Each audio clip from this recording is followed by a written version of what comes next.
Assalamualaikum warahmatullahi wabarakatuh. Alhamdulillah, wassalatu wassalamu ala man la nabiyya ba'dah, wa ala alihi wa sahbihi wa man walah. Allahumma 'allimna ma yanfa'una. Ya Allah, ajarkan pada kami sesuatu yang memberi manfaat. Wanfa'na bima 'allamtana, dan manfaatkan tiap apa yang kami pelajari. Wazidna ilma, tambahkan ilmu pengetahuan kami. Allahumma faqihna fid din, fahamkan kami dalam urusan agama.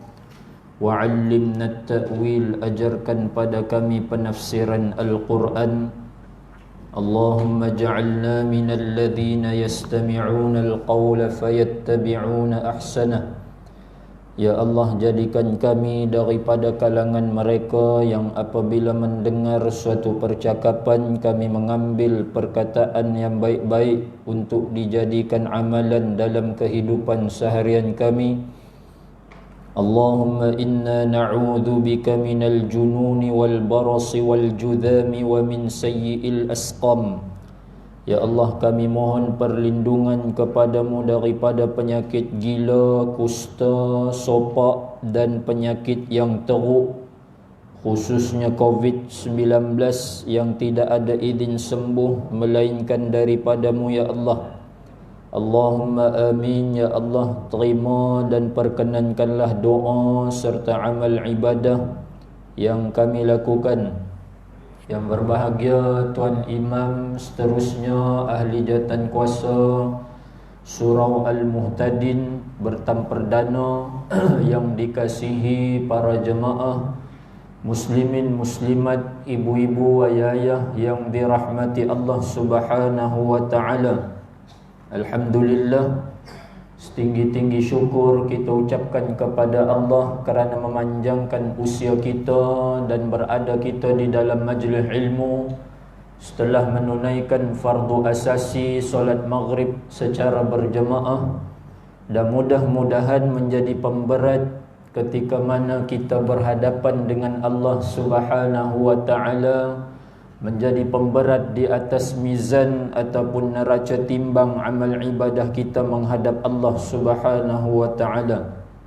Dalam sebuah hadis daripada Abi Yazid Ma'ni bin Yazid bin al-Akhnas radhiyallahu anhum, wa huwa wa abuhu wa jadduhu sahabiyyun, qala kana Abi Yazid akhraja dananira yatasaddaqu biha fawada'aha 'inda rajulin fil masjid faji'tu fa'akhadtuha fa'ataituhu biha faqala wallahi ma iyyaka arad fakhasamtuhu ila rasulillahi sallallahu alaihi wasallam faqala laka ma nawaita ya Yazid walaka ma akhadta ya ma'an, rawahul Bukhari. Daripada Abi Yazid Ma'ni bin Yazid bin al-Akhnas radhiyallahu anhum, Ma'an dan Yazid dan al-Akhnas anak, ayah dan datuk merupakan tiga keturunan ataupun tiga lapis generasi daripada sahabiyun, daripada kalangan para sahabat. Kata Ma'an bin Yazid, adalah ayah aku Yazid bin Al-Akhnas akhraja dananir, dia bawa keluar kepingan dinar ataupun duit ringgit ataupun duit emas, yatasaddaqu biha, tujuan dia bawa keluar dinar, ayah dia bawa keluar dinar tu tadi tujuan nak sedekah. Fawada'aha 'inda rajulin fil masjid, ayah dia bawa keluar dinar, ayah dia letak dekat dengan orang yang berada di dalam Masjid Nabawi. Faji'tu fa'akhadtuha fa'ataituhu biha, maka bila Ma'an bin Yazid main, tak lama lepas tu Ma'an bin Yazid datang, dia kata aku pun ambil dinar tersebut. Fa'ataituhu biha, maka aku pihak balik rumah, aku cerita ke ayah aku, kata aku ambil dinar tersebut. Faqal, maka kata Yazid ayah kepada Ma'an, wallahi ma iyyaka arad, wahai Ma'an, aku letak dinar dalam Masjid Nabawi tadi bukan nak bagi kat hang, aku nak bagi dekat orang susah. Fa khasamtuhu ila Rasulillah sallallahu alaihi wasallam. Maka Ma'an bin Yazid bergaduh dua beranak, bawa pergi kepada baginda Nabi sallallahu alaihi wasallam. Maka kata Nabi sallallahu alaihi wasallam, laka ma nawaita ya Yazid, wahai Yazid, hang buat keluar dinar dengan niat nak sedekah, maka hang dapat dah apa yang hang sedekah dan apa yang hang niat tadi. Tak payah duk berbalah dah, tak payah duk kata jangan ambil pi letak balik dan seumpamanya. Walaka ma akhadta ya Ma'an, wahai Ma'an, hang dah masuk Masjid Nabawi, hang nampak dinar tersebut, hang ambil, maka tu kepunyaan hang dan hang layak untuk mengambil barang sedekah. Hadis riwayat Imam Al-Bukhari. Ibu-ibu ayah-ayah dirahmati Allah, Ma'an bin Yazid bin Al-Akhnas, 3 keturunan ataupun 3 generasi merupakan daripada kalangan sahabat. Anak jumpa Nabi, ayah jumpa Nabi, tok wan pun jumpa Nabi, beriman dengan Nabi, maka mereka disebut sebagai kalangan para sahabat. Ada orang yang hidup zaman Rasulullah tetapi tidak beriman dengan apa yang dibawa oleh baginda Nabi, maka mereka ini disebut sebagai golongan kafir ataupun golongan Quraisy, musyrikin, orang yang tidak beriman, tidak disebut sebagai para sahabat. Sekalipun mereka hidup sezaman dengan Rasulullah dan pernah jumpa Rasulullah tetapi tidak beriman dengan Nabi, maka tidak disebut sebagai sahabat. Ada orang yang hidup zaman Rasulullah, beriman dengan Nabi tetapi tidak sempat jumpa dengan baginda Nabi, hanya sempat jumpa sahabat Nabi, maka mereka disebut sebagai golongan tabi'in. Jadi Ma'an bin Yazid, Yazid bin Al-Akhnas, anak, ayah dengan tok wan ni, 3 lapis generasi ni merupakan kalangan sahabat kerana mereka beriman pada Nabi, mereka jumpa Rasulullah dan mereka hidup sezaman dengan Rasulullah. Taib, apa kata Ma'an bin Yazid? Kana abi, adalah ayah aku, nama ayah dia Yazid. Ma'an anak, Yazid tu ayah, Al-Akhnas tok wan. Ayah dia kata Ma'an, ayah aku akhraja dananir. Satu ketika dia buat keluar dinar. Dinar ni tuan-tuan, ibu-ibu, ayah-ayah dirahmati Allah, dinar kepingan ataupun kewangan, duit yang diguna pakai zaman Rasulullah. Dinar merupakan kepingan emas. Satu dinar hari ni, satu dinar berat dia ada 4.25 gram. Nah, hari ni emas duk ada 1 gram duk ada lebih kurang RM260 1 gram. Maknanya darab dengan 4.25 gram. Ada orang muda hari ni, golongan muda ataupun orang yang celik kewangan hari ni, depa tak kalut dah simpan duit. Nah, depa kalut untuk menabung dinar emas ataupun menabung setiap bulan 1 gram emas. Sebab apa tuan-tuan? Kita simpan duit. Kalau kita simpan duit tahun 2000 dulu, tahun 2000 20 tahun sudah, kita simpan RM10,000, hari ni beranaklah daripada RM10,000 tu bank ambil buat mudarabah ke murabahah ke, ambil untung daripada simpanan kita, dia bagilah profit ataupun dividen, dia bagilah kat kita selama 20 tahun daripada tahun 2000 kita simpan. Beranak duit tu hari ni bolehlah dapat dalam 11,000 sebagai contoh. Nah, so kalau kita simpan duit, kalau kita simpan dinar, hari ni orang dah mula celik dah, ada duit lebih yang tak diguna pakai secara tempoh jangka masa panjang. Nah, jangan tempoh jangka masa pendek. Tempoh jangka masa dalam setahun 2, kalau kata tak pakai duit tu, tak boleh lagi beli. Tempoh jangka masa 5-6 tahun tak mau pakai duit tu, maka beli emas. Jangan nanti sebulan 2 nak pakai, habis duit nak beli susu anak tak ada, nak beli pampers tak ada, nak bagi kat mak ayah tak ada. Kita pergi beli emas buat simpan. Jangan. Orang Islam orang yang cerdik dan merangka ke sistem kewangan dia. Hari ni orang dia dah celik dah, maka mereka beli emas. Sebulan simpan 1 gram, sebulan simpan 1 gram. Tahun 2000 dulu, Kalau kita simpan 10,000 ataupun nilaian emas waktu tahun 2000 dulu ni, baru dalam RM150 1 gram emas.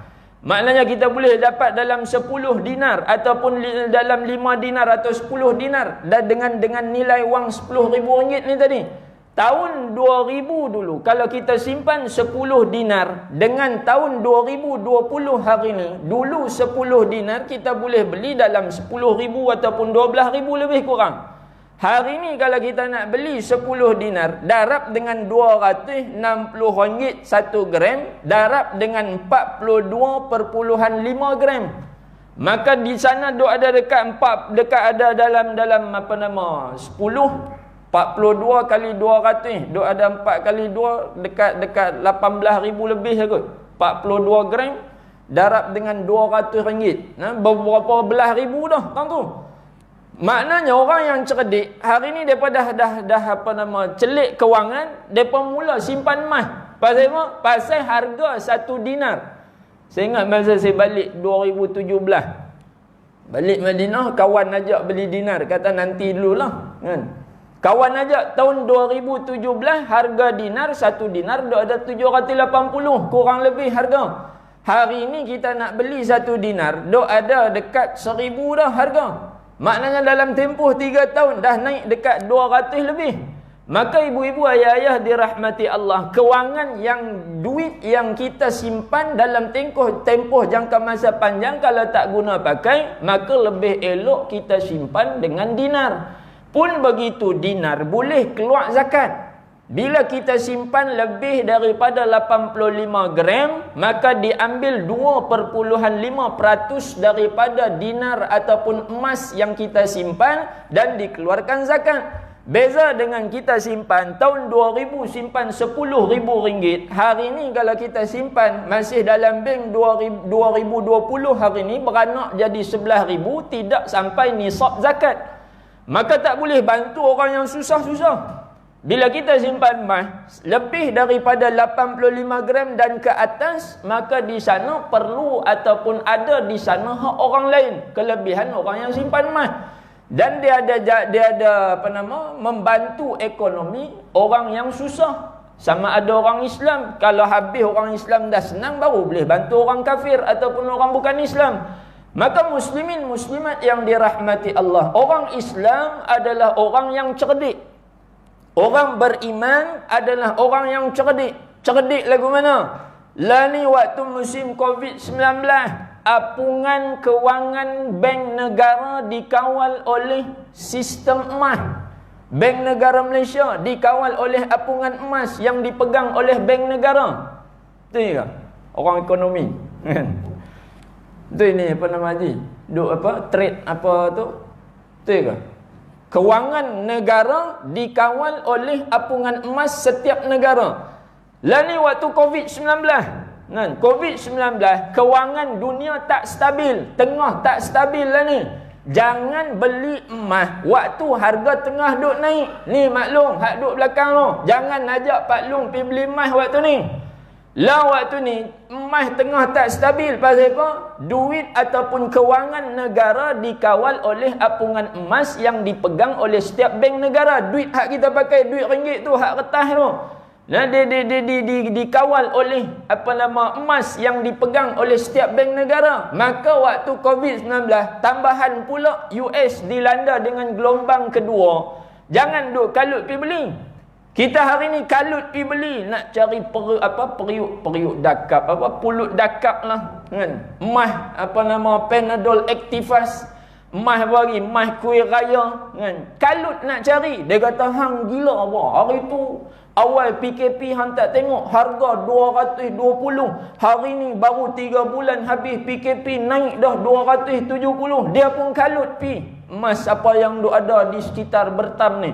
Dia pun ajaklah suami dia pergi beli. Jangan kalut.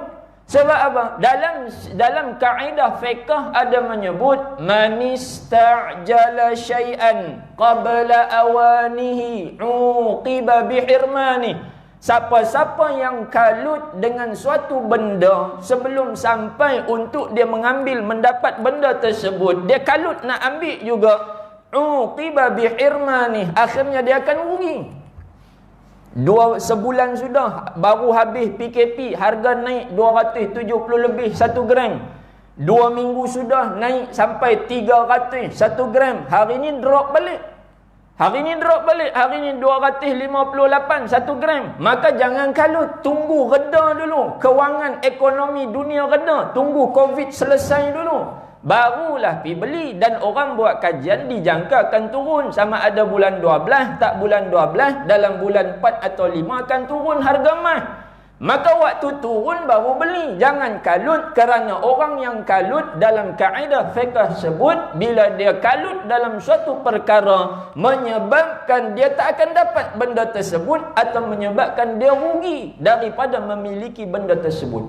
Muslimin muslimat yang dirahmati Allah Subhanahu wa taala, hari ni tuan-tuan, kita kalut anak-anak kita. Dan ada yang dibuang kerja daripada sektor swasta dan seumpamanya, kalut nak trade saham. Kalut nak trade saham, saham pula pergi beli saham Top Glove tu. Saham Top Glove yang apa, sarung tangan getah yang dibuat di apa, Kulim High Tech tu. Kalut pergi beli waktu ni, buat apa? Jangan beli waktu ni, sebab waktu ni harga tengah duk tinggi. Beli saham minyak ke, beli saham hak murah. Yang boleh jual, boleh beli. Boleh jual, kita boleh beli balik, ambil untung sikit. Jangan pergi beli hak yang mahal. Beli mahal. Orang Islam, orang yang cerdik, Abdurrahman bin Auf, bila mana sampai di Madinah, dia ambil habis, beli semua unta ketika mana peristiwa hijrah. Ini kita sambut hijrah, tuan-tuan. Ambil peristiwa hijrah, Abdurrahman bin Auf sampai di Madinah, dia minta kepada para sahabat, dullani ala suq, tunjuk aku di mana pasar Madinah. Maka dia pergi pasar Madinah, dia beli semua unta, tali kekangan unta dia ambil simpan di rumah. Orang cerdik, orang Islam, orang yang cerdik, maka tidak beli emas ketika mana harga tinggi. Nak beli juga, kalut tengok orang pakai, nak beli juga, emas hak lama tu pi trade in, hak tu tak apa. Tidaklah membazir dan tidak mengeluarkan duit yang banyak untuk beli emas yang baru. Pasal emas hak lama kita trade in, kita beli dulu 100 lebih je 1 gram. Hari ni tolak 200 lebih, maka kita untung, tak keluar duit banyak. Maka muslimin muslimat yang dirahmati Allah, bila mana Yazid bin Al-Akhnas dia masuk dalam Masjid Nabawi, dia bawa keluar dinar. Bila bawa keluar dinar, tujuan dia bawa keluar dinar, yatasaddaqu biha, tujuan nak sedekah bagi orang susah yang ada dalam Masjid Nabawi. Macam kita hari ni, tuan-tuan, kita pergi masjid, kadang-kadang kita sedekah kan, hari Jumaat sedekah, bawa pilah pisang standard kan, pisang mah, jadilah tu ada nama mah juga kat belakang. Sahabat dulu masuk Masjid Nabawi bawa buh dinar, punya kayanya para sahabat. Kita ni tak sampailah sampai macam mana para sahabat beriman. Para sahabat tu kayanya depa dalam bisnes, dalam urusan mereka, sampai bawa keluar dinar. Kita ni tak sampai tahap tu, mampu untuk bawa pisang mah, jadilah tu ada mah juga kan. Kita pergi masjid, pergi letak tahun tu, tempat tu memang orang nak ambil makan ke apa ke, memang tahun tu lah letak barang sedekah. Maka Yazid bin Al-Akhnas, dia masuk Masjid Nabawi, dia pun letak dinar tersebut. Dan benda ni tuan-tuan memang diteruskan oleh orang Arab hari ni. Kalau kita masuk daripada Masjid Nabawi di Babus Salam pukul 10 ke atas, kadang-kadang ada orang kaya, hak tokek-tokek kebun kurma ni, depa nanti masuk, depa bagi seorang 10 rial, seorang 5 ringgit, seorang 10 rial, 5 rial, 10 rial, hak orang tua-tua yang duduk dekat Babus Salam, hak kerja depa duduk berzikir di dalam Masjid Nabawi. Maka bila mana Yazid bin Al-Akhnas dia masuk, dia bawa keluar dinar, tujuan yatasaddaqu biha, tujuan nak sedekah kepada orang yang masuk, yang berasa susah, dia ambil benda tu. Yang hari ni pun kita buat food bank ke apakah, bank makanan untuk orang susah dan seumpamanya. Bila mana dia masuk, ibu-ibu ayah-ayah dirahmati Allah, dia bawa keluar dinar, tujuan nak sedekah. Hari ni kita ada sebahagian orang, bila kita nak sedekah dekat kawan kita kadang-kadang kerja gaji lebih, ataupun buat overtime dan seumpamanya, gaji bulan tu ada lebih sikit bonus dan seumpamanya, makan tengah hari kita pun niat nak sedekah kat kawan kita. Pi makan sekali dengan dia, kita kata kat dia, hang tak apa, hari ni aku niat sedekah kat hang. Nah, lepas tu kawan kita kata apa? Kawan kita kata, Hang nak sedekah tengok orang lah. Aku bukan susah hang nak sedekah kat aku. Kan? Dia kata aku tu. Ada sebahagian kita. Bila kita kata ni aku belanja hang tadi. Duit makan tengah hari ni aku sedekah dah kat hang. Aku belanja hang makan aku sedekah. Dia kata hang nak belanja, nak sedekah pun tengok orang lah. Aku ni senang pergi hang nak sedekah. Ibu-ibu ayah-ayah dirahmati Allah. Dalam surah Al-Kahfi Allah Ta'ala sebut apa tuan-tuan? Allah Ta'ala sebut wa ammas safinatu fakanat limasakina ya'maluna fil bahri. Adapun kapal yang milik orang miskin yang bekerja di tengah lautan. Milik orang miskin ada kapal. Kita hari ni takat pakai wai suku, tak payah duk belagak kata kaya. Kan? Kita hari ni takat pakai proton saga, tak payah keluar kereta tu jalan macam kemas ingat lah. Kan? Pasal Nabi Allah Ta'ala sebut dalam surah Al-Kahfi, adapun kapal ya wa ammas safinatu fakanat limasakin, adapun kapal itu milik orang miskin, ya'maluna fil bahri, yang bekerja di tengah lautan. Ada kapal pun miskin. Hari ni ada proton saga tak jadi kaya lagi, ada wai suku tak dikira kaya lagi. Pasal apa? Pasal duduk di tengah pekan sewa rumah saja kat 1,000. Duduk di Bertam ni pun sewa rumah kat 7-800 dah. Dengan nak bayar yuran anak sekolah, nak bayar elektrik rumah, nak bayar dengan apa bulanan rumah, nak bayar dengan bulanan kereta lagi, 3-4 ribu gaji tak cukup hari ni. Maka tergolong dalam orang susah, tergolong dalam orang yang miskin. Hari ni tuan-tuan, kita mengagihkan barang sedekah orang. Kita bagihkan barang sumbangan PKP, sumbangan orang ramai untuk musim PKP. Kadang-kadang kita lalu depan rumah dia, satu taman. Kita lalu depan rumah dia, kita kata, dia pakai Zora dah, tak payah langkau pergi rumah sebelah. Kita menidakkan hak dia tuan-tuan. Sedangkan dia duduk di rumah, dia pakai pilah kereta apa pun, Izora ke, dia pakai Pro 2 Myvi ke, dia pakai apa ke, masuk pi bagi. Sebab kita bawa sumbangan orang ramai, barang sedekah orang ramai. Jangan kita menidakkan hak orang lain. Jaga-jaga di hadapan Allah kita akan ditanya. Hang hari tu pi bagi sumbangan, hang tak bagi rumah dia, hang langkau rumah orang lain. Nak bagi Pak Ustaz, dia dah kaya dah. Allah Ta'ala sebut, Nabi sendiri sebut, anak dia, ayah dia ada dinar banyak, anak dia ambil. Nabi kata, walakama akhadta ya Ma'an. Wahai Ma'an, hang dapat apa dinar yang hang ambil tadi, walaupun ayah hang dinar banyak. Maka muslimin, muslimat dirahmati Allah, orang yang bersedekah tuan-tuan, Nabi sebut, lahu babun fil jannah. Orang yang bersedekah. Hari ni bila mana kita nak sedekah ke orang, dia kata aku tak boleh terima sedekah. Siapa kita tuan-tuan duk kata tak boleh terima sedekah? Kita bukan keturunan Rasulullah. Kita bukan susur galur baginda Nabi yang tak boleh terima sedekah. Kita ni jauh daripada susur galur baginda Nabi. Susur galur baginda Nabi dan baginda Nabi sendiri tak boleh terima zakat, tak boleh terima sedekah. Kita ni orang biasa, orang awam. Maka kita layak untuk menerima sedekah. Dan orang yang bersedekah, kata Nabi, lahu babun fil jannah, bagi dia satu pintu khas untuk masuk dalam syurga Allah Subhanahu wa ta'ala. Muslimin muslimat yang dirahmati Allah, bila mana Yazid bin Al-Akhnas dia letak dinar tersebut, anak dia pun masuk Masjid Nabawi. Tak lama tu anak dia pergi masuk Masjid Nabawi. Bila masuk dalam Masjid Nabawi, macam kita hari ni tuan-tuan, kita bawa cucu kita, bawa anak kita pergi masjid, selalu duk pi ada pisamah. Hari tu pi orang letak nasi kandak. Kan? Nasi kandak apa nama hak famous pula.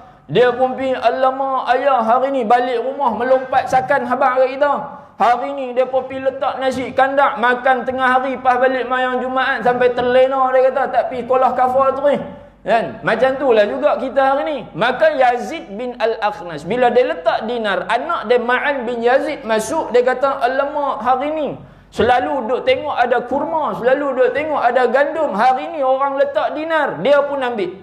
Bila mana ambil, balik rumah, dia bagi tahu kepada ayah dia, faji'tu fa'ataituhu biha fa'akhadtuha fa'ataituhu biha. Bila mana aku ambil, aku balik rumah, aku cerita dekat ayah aku. Bila mana cerita dekat ayah dia, faqala wallahi ma iyyaka arat. Wahai Ma'an, aku bukan nak bagi kahang dinar tersebut. Aku letak tujuan nak bagi orang susah. yang ada di dalam Masjid Nabawi. Fa khasamtuhu ila Rasulillah sallallahu alaihi wasallam. Bila mana berbalah dua beranak, maka dibawa kepada baginda Nabi sallallahu alaihi wasallam. Para sahabat ajak pada kita, tuan-tuan, bila mana berbalah di dalam suatu perkara, baik urusan dunia, baik urusan akhirat lebih lagi, maka kembali rujuk kepada baginda Nabi, iaitu hadis Nabi. Kembali rujuk kepada ayat Al-Quran, iaitu daripada Allah Subhanahu wa ta'ala. Hari ni kita dan kadang-kadang pergi jumpa orang berubat kampung. Orang berubat kampung kadang-kadang pakai doa. Memadai dengan doa, dia sapu minyak apa sikit, bagi makan apa pucuk kampung apa semua ni tadi. Maka dia pun berdoa, dia minta pada Allah. Bila bawa pergi kepada orang perubatan, dia kata tu merepek semua, doa-doa ni apa semua ni merepek. Kita berusaha pakai ubat, usaha moden kita, perubatan moden duk ada, duk doa apa lagi? Merepek, dia kata. Sedangkan doa itu dia minta pada Allah supaya sembuhkan penyakit. Siapa kita dengan doa, dengan ubat kita mengharapkan supaya penyakit itu sembuh, sedangkan yang memberi sembuh adalah Allah Subhanahu wa ta'ala.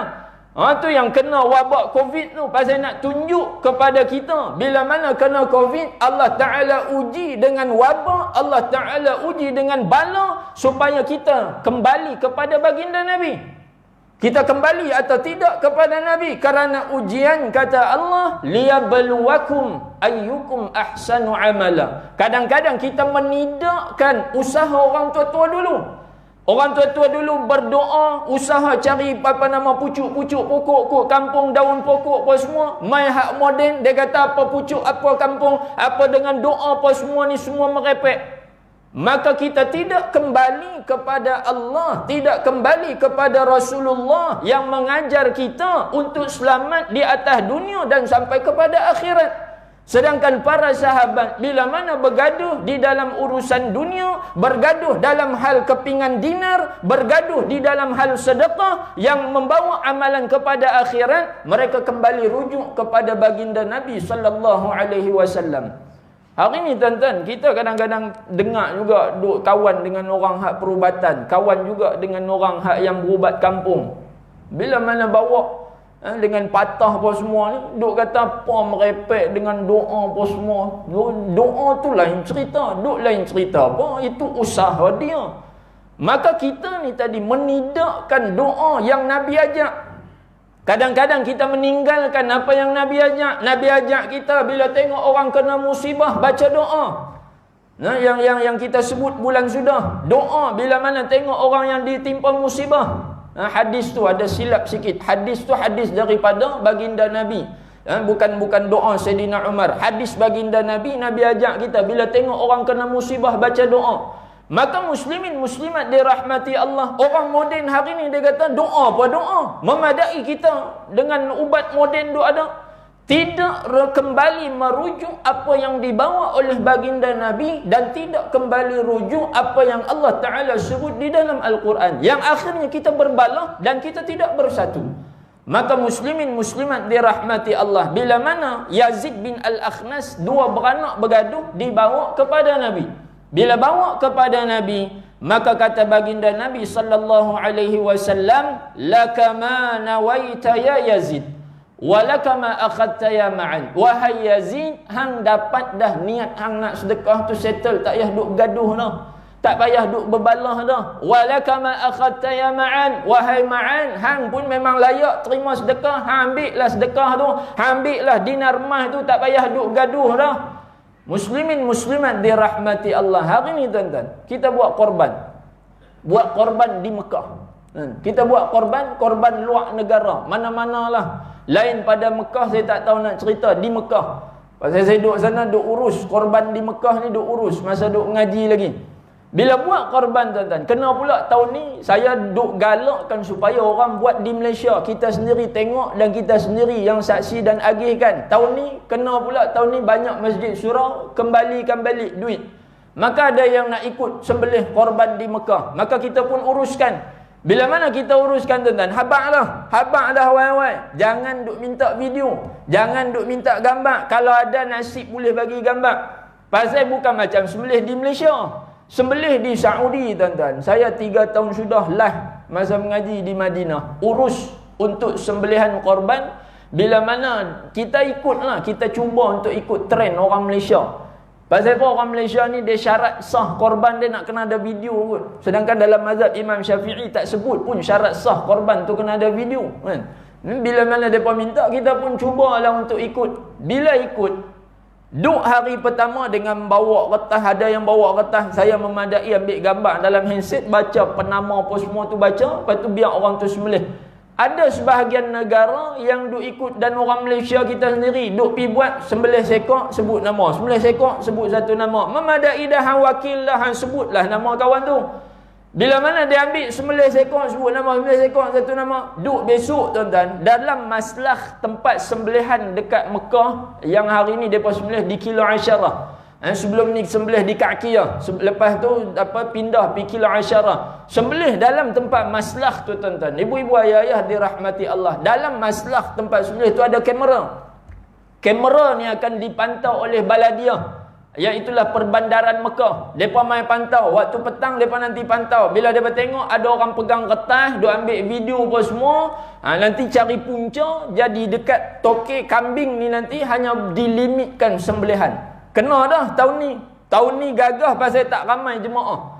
Bila-bila tahun yang saya lah sembelih tahun 3 tahun sudah tu, bila pi duk ambil video, ada orang kawan hak duk bawa kertas apa semua ni, lah kali dilimitkan satu tokek kambing ataupun satu tokek haiwan sembelihan ni tadi hanya 500 ekor. Saya duk pegang dengan kawan-kawan ni, duk daripada seluruh Malaysia, jemaah haji apa semua ni, duk pegang lebih daripada 500 ekor. Satu orang tokek kambing hanya boleh sembelih 500 ekor. Jadi punca tuan-tuan. Terpaksa bawa lari kambing pergi naik atas bukit pula. Sembelih atas bukit dengan pasir ayak apa semua tak ada. Pasal apa? Pasal punca kita. Duk pergi minta video. Kalau orang hak mengaji ni pun ikut pergi lah dengan kita ni yang nak minta video. Kena pula bila minta video, minta pula sijil lagi. Minta sijil. Awak nak sijil nak gantung kat rumah. Sijil penting nak gantung kat rumah. Orang main tengok tu dia tahun lepas ikut korban di Mekah. Muslimin muslimat dirahmati Allah. Kita niat dah bagi duit dekat dia RM400, bagi duit kat dia RM380, bagi duit kat orang tu, suruh amanah untuk dia uruskan sembelihan korban kita. Yazid bin Al-Akhnas, Nabi sebut, wahai Yazid, hang dah bawa keluar dinar, maka hang niat lakama nawaita ya Yazid. Kita dah niat bagi 380, kita dah niat untuk sembelihan korban 400, maka kita dapat dah apa yang kita niat.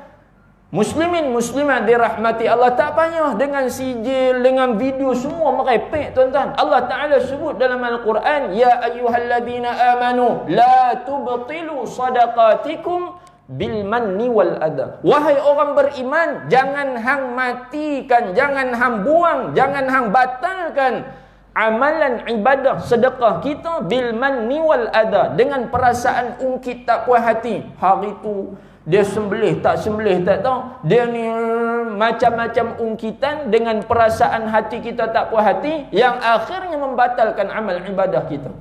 Muslimin muslimat dirahmati Allah. Begitu juga kita tuan-tuan. Kadang-kadang kita pergi stesen minyak mana kan, isi minyak, orang main minta sedekah. Budak-budak muda apa semua main minta sedekah. Budak-budak 5-16 tahun, pusat tafis mana-mana. Bila kita bagi RM10, elok kita balik bertambah dana, kita pun cerita kat kawan, hari tu ada budak main duk dekat pam minyak tang-tang. Lepas tu kawan kita kata, hampir sedekah kat dia, hantar pusat tafis tu tak pernah ada pun. Kita kata apa tuan-tuan? Rajadah aku bagi RM10, habis tu dia buka, dia buat apa tak tahu. Kita sebut benda tu tadi membatalkan amal ibadah yang kita lakukan. Kerana Nabi sebut, bila dah bagi lakama nawaita ya Yazid, bila hang dah sedekah, hang niat dah, maka hang dapat apa yang hang niat wahai Yazid. Walakama akhadta ya Ma'an, dan hang dapat apa yang hang ambil wahai Ma'an. Dia ambil dinar dan dia layak untuk menerima barang sedekah tersebut, maka ambil. Jangan nanti bukan hak kita, kita senang dah, orang mai hantar bantuan, kita pun ambil lagi, maka kita menidakkan hak orang lain. Itu yang saya kata tadi, jangan duk langkau rumah orang pi bagi. Kalau dia tahu dia layak untuk terima, dia ambil. Kalau dia tahu dia tak layak untuk terima, ada orang lain lebih layak untuk terima, maka dia suruh pergi rumah lain. Jangan kita langkau dalam pengagihan barang sumbangan orang ramai, barang sedekah orang ramai. Maka muslimin muslimat yang dirahmati Allah, mudah-mudahan muqaddimah tersebut menjadi panduan kepada saya dan kepada ibu-ibu ayah-ayah yang dirahmati Allah. Kita buat amal ibadah, tuan-tuan, jangan kita batalkan amal ibadah kita dengan kita ungkit ataupun dengan perasaan tidak puas hati di atas setiap apa yang kita lakukan, yang akhirnya menyebabkan ringan timbangan kita ketika mana bertemu Allah Subhanahu wa taala. Mudah-mudahan muqaddimah itu menjadi panduan kepada saya dan kepada ibu-ibu ayah-ayah dirahmati Allah, menggunakan kitab Al-Qawlut Tam fi Ahkamil Ma'mum wal Imam pada permasalahan yang ke-30, iaitulah masalah kesesakan dalam sembahyang zuhur. Qala al-musannifu rahimahullah wa nafa'ana wa li syaikhina bi'ulumihi fid darain amin. Mudah-mudahan Allah Ta'ala memberi manfaat kepada pengarang dan penterjemah kitab dan juga kepada kita yang membaca kitab, manfaatnya di dunia dan di akhirat insya-Allah, amin. Hari itu kita telah sebut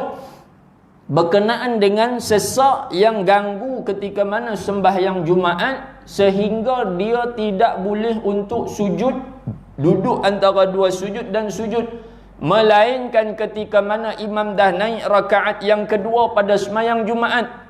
Maka bila dah imam naik rakaat kedua, barulah dia ada ruang untuk turun sujud. Akhirnya dia sujud, duduk antara dua sujud, kemudian dia sujud, elok nak naik rakaat kedua, imam pun rukuk, maka tak sempat untuk dia baca surah Fatihah, maka dibolehkan untuk dia terus rukuk bersama dengan imam, dan masbuk itu tidak hanya berlaku pada rakaat pertama sahaja bagi makmum. Dan Fatihah makmum itu, Fatihah merupakan rukun dalam sembahyang.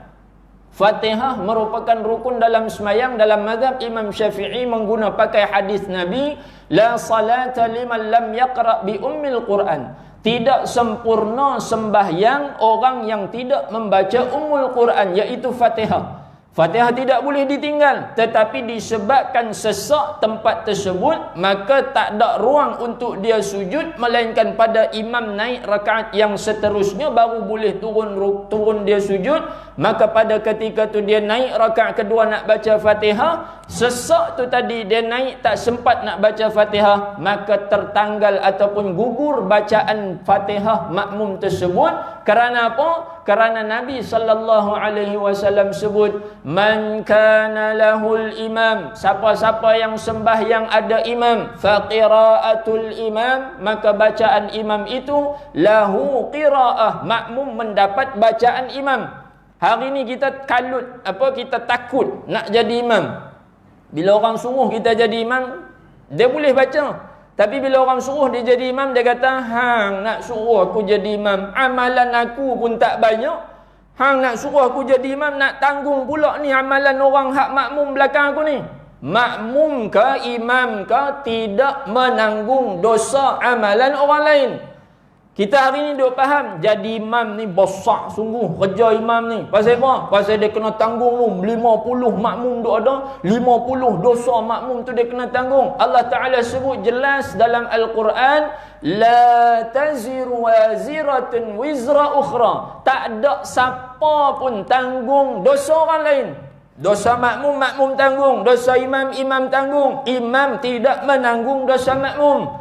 Hari ni kita tak mau jadi imam, pasal apa? Kata sekali nak kena tanggung dosa orang belakang. Pasal apa? Kalau kata dia tak dan baca Fatihah, aku nak kena tanggung bacaan Fatihah dia tersebut. Tak kena tanggung pun. Nabi sebut jelas, man kana lahul imam, siapa-siapa yang sembahyang berimam, dia imam tu rukuk, dia pun rukuk, tak sempat habis bacaan Fatihah, maka kata Nabi, fa qiraatul imam, bacaan imam itu lahu qiraah, makmum mendapat bacaan imam tersebut. Bukan imam tanggung bacaan Fatihah makmum, tetapi bacaan yang dibaca oleh imam, makmum dengan sendirinya dapat dah bacaan tersebut. Sebab tu bila imam rukuk, maka makmum boleh rukuk bersama dengan imam kalau tidak sempat baca Fatihah ketika mana masbuk. Begitu juga kita hari ni. Sebab tu penting buat kerja jemaah. Kan Nabi bagi ganjaran orang yang sembahyang jemaah 27 ganjaran. Kelebihan orang buat jemaah. Hari ni kita, anak-anak kita hak kerja dengan syarikat guaman dan seumpamanya, kalau nak buka syarikat guaman sendiri yang akhirnya merugikan dia. Saya pasal abang saya buka guaman, saya kata awak tak buka sendiri. Dia kata tu dia lah, baca hadis saja, dia kata. Kalau boleh buka berjemaah, nak buka sorang-sorang buat apa? Kita pergi sampai ke Perlis, di Perlis ada pejabat dengan bawah satu syarikat ni tadi, pergi ke Perlis, di Perlis ada pejabat, kita tak gaduh nak rembiang dokumen sampai ke Perlis. Nak pergi di mana KL, di KL ada pejabat, mereka nanti di sana print out, kita pergi sana pergi ambil dokumen, boleh jumpa orang. Itu penting kerja jemaah. Bila kita buat sorang-sorang, kan, hari ni kita banyak kita buat kerja sorang-sorang. Kan, dia buat durian sorang-sorang. Tu yang nak untung kaya cepat, lah kali duk hari ketiga mengantuk, lena, tak bawa terus, tak buat apa terus. Pi buat rumah sorang-sorang, lah kali lena terus, hari kedua ketiga tak buat kerja, kan dah rugi. Berbanding kalau kita buat jemaah. Begitu juga semayang jemaah. Kalau kita main semayang jemaah, bila main imam tengah rukuk, tak ada nak baca Fatihah, maka makmum ni tadi, faqiraatul imam lahu qiraah. Nabi sebut bacaan imam itu makmum dapat bacaan yang dibaca oleh imam. Sebab itulah makmum boleh terus rukuk bersama dengan imam. Masalah yang ke-30, masalah kesesakan di dalam sembahyang zuhur dan lainnya yang menyebabkan makmum tertinggal daripada membaca Fatihah ke-4 rakaat. Sesak dalam sembahyang lohor ataupun apa-apa sembahyang pun yang fardu, menyebabkan makmum tak ada baca semua rakaat, tak ada baca Fatihah ni tadi. Sedangkan Fatihah rukun dalam mazhab Imam Syafi'i. Tetapi disebabkan sesak, maka diberi kelonggaran, keuzuran, gugur bacaan Fatihah disebabkan sesak tersebut. Sekiranya berlaku kesesakan pada sembahyang zuhur atau lainnya yang boleh menyebabkan makmum tertinggal jauh daripada imam, daripada menyempurnakan sujud di dalam ke-4 rakaat, dan dibolehkan makmum meninggalkan daripada membaca Fatihah pada semua rakaat itu, dan sah sembahyang makmum tersebut. Bila mana dia pergi sembahyang, lepas tu dia sembahyang sesak, menyebabkan sesak ni tadi, kalau kalau kata dia sesak ni tadi, kalau kata dia turun sujud, duduk antara dua sujud dan dia sujud, dia tertinggal jauh dengan imam. Kalau dia bangkit rakaat kedua, dia perhabis juga bacaan Fatihah, menyebabkan kalau imam rukuk, imam i'tidal sujud, tertinggal jauh, tak sempat untuk dia rukuk bersama imam, atau tertinggal 3 rukun yang panjang. Maka di situ Islam ataupun fiqh memberi kelonggaran, gugur bacaan Fatihah pada semua rakaat dan sah sembahyang makmum tersebut. Dan tidak ada bagi kita masalah ini, masalah sesak ni tadi. Boleh gugur bacaan Fatihah disebabkan sesak, masalah ni tak ada, melainkan dan tidak ada bagi kita masalah sembahyang yang boleh makmum meninggalkan bacaan Fatihah semua rakaat, melainkan pada masalah satu ini sahaja, masalah ke-30 saja. Disebabkan sesak, maka makmum boleh untuk gugurkan bacaan Fatihah ataupun tidak membaca Fatihah, dan tidak perlu untuk makmum baca Fatihah. Sebab apa? Kalau dia baca juga, saat lagi tertinggal lebih 3 rukun dengan imam, menyebabkan dia tertinggal jauh dengan imam, maka gugur bacaan Fatihah makmum tersebut. Dan surahnya, surah tu maksudnya gambaran. Nah, bukan surah dalam Al-Quran tu tak. Surah maksudnya dengan sad. Surah maksudnya gambaran. Dan surah yakni gambaran seperti berikut: mendapat makmum akan imam sedang rukuk pada rakaat pertama dalam sembahyang zuhur. Makmum tu main, imam tengah rukuk pada rakaat pertama sembahyang zuhur. Kemudian ia pun terus rukuk dan i'tidal berserta imam. Makmum ni dia main tengok imam tengah rukuk, maka makmum tu pun terus rukuk bersama dengan imam. Kemudian berlaku kesesakan dan tidak ada tempat makmum hendak sujud. Dia main rukuk, lepas tu dia i'tidal. Bila mana imam sujud, makmum ni nak sujud, tengok sesak, sampai tak ada ruang untuk makmum tersebut sujud. Maka kata, kemudian berlaku kesesakan dan tidak ada tempat ia hendak sujud sehingga hampir selesai imam daripada membaca Fatihah pada rakaat yang keduanya. Dan sebaik sahaja makmum bangun kepada rakaat kedua, imam pun rukuk. Elok imam sujud, dia pun nak turun sujud, tengok sesak sungguh, tak ada ruang untuk dia sujud. Bila mana imam dah duduk antara dua sujud yang kedua, imam bangkit rakaat yang kedua. Makmum ni tadi pun bila dah imam bangkit rakaat kedua, barulah ada ruang untuk dia turun sujud. Bila makmum bangkit daripada sujud kedua kepada rakaat yang kedua, tiba-tiba imam pun rukuk. Nah, dia sebut situ makmum bangun kepada rakaat kedua, imam pun rukuk. Bila mana makmum bangkit, imam pun rukuk. Dan makmum pun rukuk serta imam dan i'tidal. Kemudian berlaku pula kesesakan hingga tidak ada tempat ia hendak sujud. Maka memperbuat ia seperti mana rakaat yang pertama juga. Kita main di Malaysia ni mungkin jaranglah berlaku. Nah, kalau kadang kita pergi ke Saudi, pergi buat umrah ataupun haji, musim haji kadang-kadang ramai. Bila masuk tempat dalam Masjidil Haram sesak sampai tak ada ruang untuk kita sujud. Ayah saya biasa cerita tahun 98 dia pergi haji, terpaksa sujud atas tangga.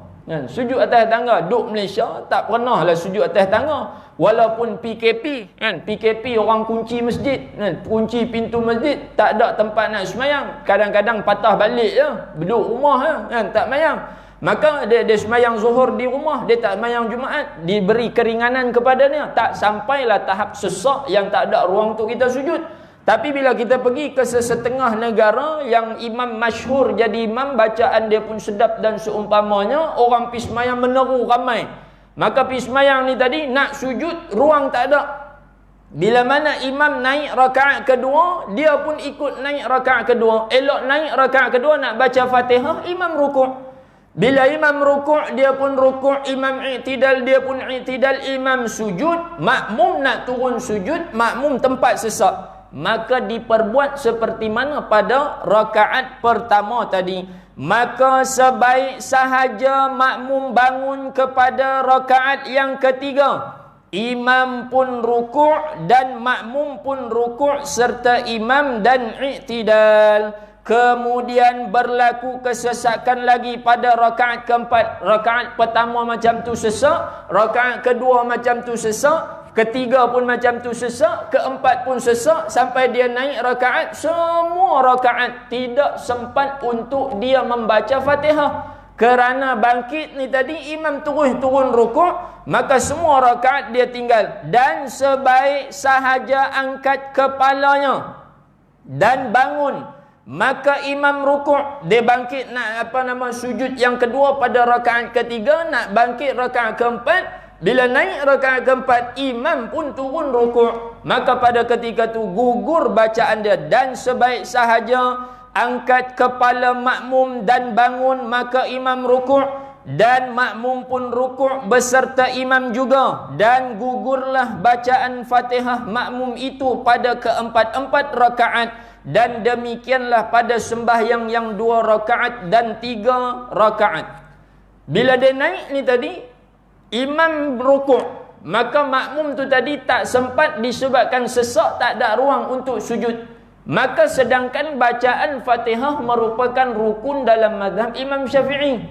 Mazhab Hanafi tuan-tuan, Fatihah tak payah baca pun tak apa. Faqra'u ma tayassara minal Quran, memadai mangkat takbir Allahu Akbar. Baca surah apa yang kita nak, dan surah Qul huwallahu ahad terus rukuk, maka memadai dalam mazhab Imam Hanafi. Maka dalam mazhab Imam Syafi'i, kita guna pakai mazhab Imam Syafi'i.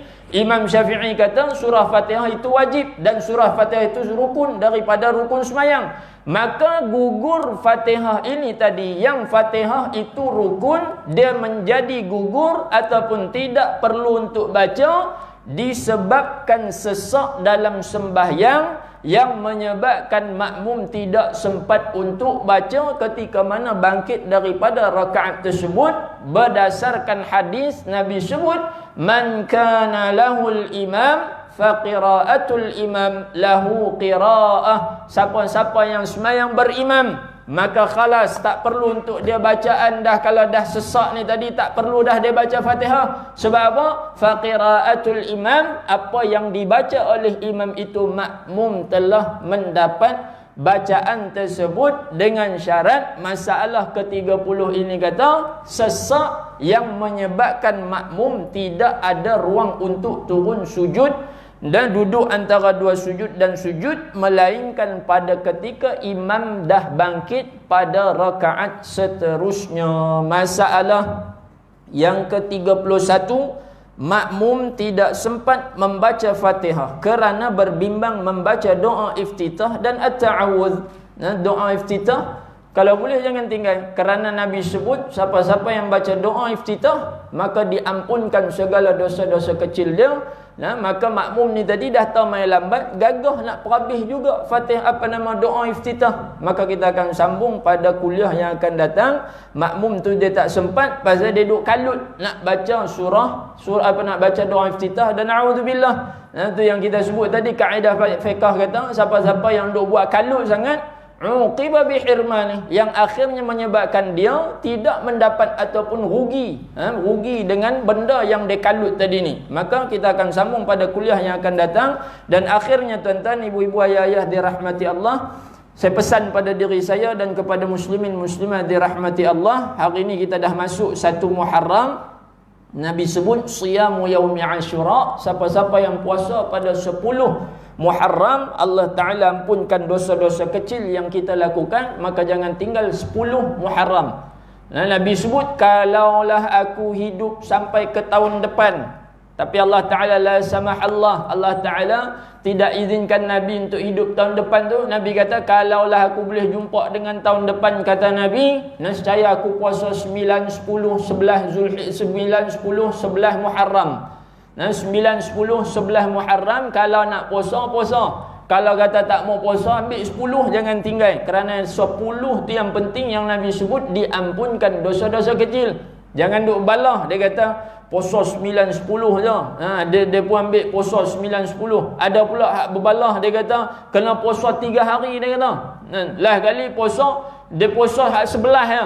Hak yang game balah ni, dia kata dia kena puasa 3 hari. Tak boleh puasa 1, 10 saja. Lah kali dia kata lagi sama dengan Yahudi pun semua. Rupanya dia puasa sebelah, tak dapat apa langsung. Puasa 9 saja, tak dapat apa langsung. Puasa 10 Muharram, Nabi sebut diampunkan dosa-dosa kecil. Kalau mampu puasa 9, 10, 11 untuk menyelisih orang Yahudi, maka puasa 9, 10, 11 Muharram. Yang kedua tuan-tuan, akhirnya kita tuan-tuan baru ni seberang jaya kena kes Covid. Yang paling dekat saya, kalau orang tanya duduk mana, saya kata tak duduk Teluk Kumbak, saya duduk dekat Puspakom, Kampung Matahari Naik. Dekat lah dengan rumah, dalam 3 km daripada rumah. Baru ni juga di di Kulim, di Kulim, di Sungai Bakap, COVID-19, Siva Gangga lah. Dia berkata bukan Siva Gangga, Siva Nganga. Pasal apa? Pasal punca mereka tak mau kuarantin, yang akhirnya menyebabkan kita nganga duduk rumah, tak boleh pergi kerja. Ada hak kata Siva Kerengga, mau duk ambil hak yang tak mau kuarantin duduk rumah ni, mau duk ambil ikat dekat pokok bagi kena makan rangga, baru dia tahu erti duduk rumah 3 bulan PKP.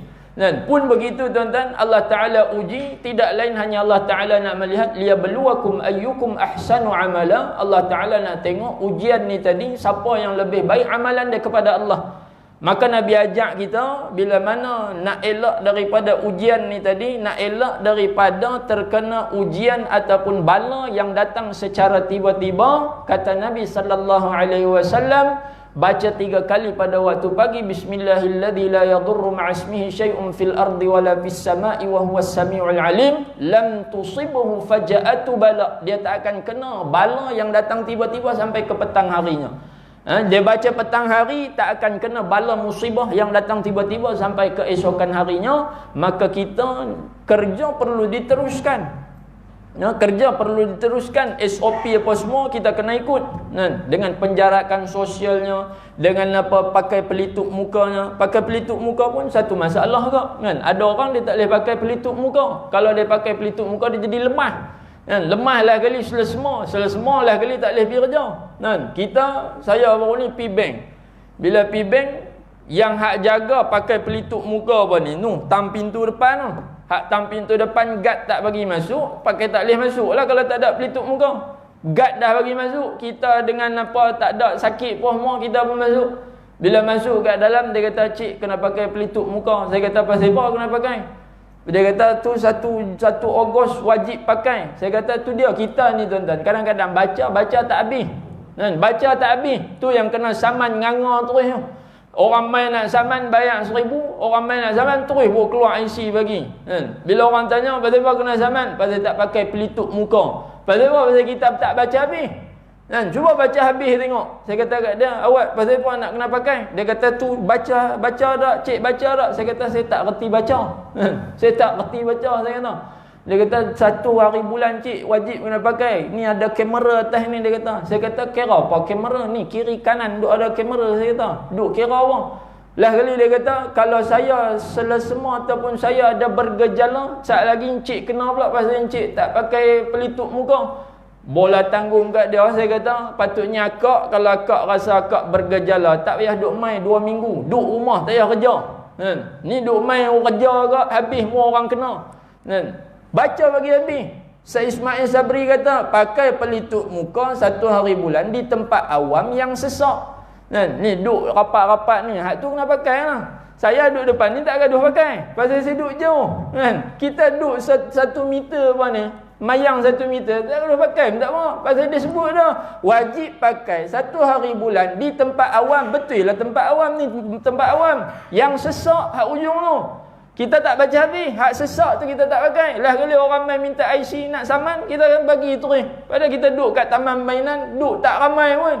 Buka kamus Dewan Bahasa, kata apa sesak? Sesak tu tempat hak rapat, hak crowded, ramai. Nak kena sebut crowded baru faham. Sebut sesak tak faham. Kan, rupanya bukan orang Melayu, orang Mat Saleh rupanya. Sebut crowded baru faham.